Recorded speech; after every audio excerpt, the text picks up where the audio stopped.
OBC समाजातल्या तथाकथित नेत्यांना एक शेर मला सुनवावा वाटतो।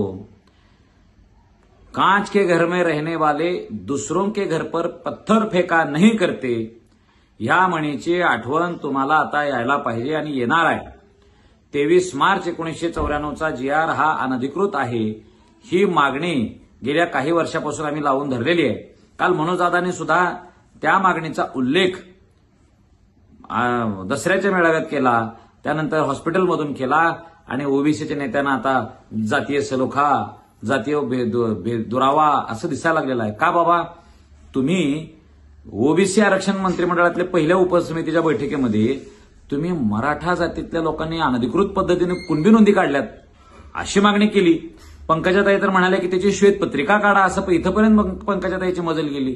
का हो ताई, 1994च्या या GRच्या माध्यमातून वंजारी समाजाला वेगळं 2% आरक्षण कशा पद्धतीने दिलेलं आहे, कुठला आयोग नेमून दिलेला आहे, इंदिरा साहनी जजमेंटने जे काही नियम घालून दिलेले आहेत त्या नियमातल्या कुठल्या अटीची पूर्तता करून हे आरक्षण दिलेलं आहे, हे आता पंकजाताईंनी सांगावं, धनंजयराव मुंडे साहेबांनी सांगावं, छगनराव भुजबळांनी सांगावं।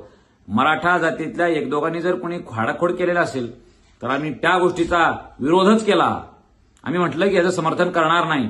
मग आता बारी तुमची आहे। हे आरक्षण अनधिकृत पद्धतीनं 23 मार्च 1994च्या नंतर जे आम्ही खातोय ते आरक्षण आम्ही सोडून द्यायला तयार आहे, असं ह्या ओबीसीच्या नेत्यांनी म्हणण्याचं धाडस दाखवावं, तशी नीतिमत्ता त्यांनी दाखवावी अशी विनंती या माध्यमातून मी त्यांना करत आहे।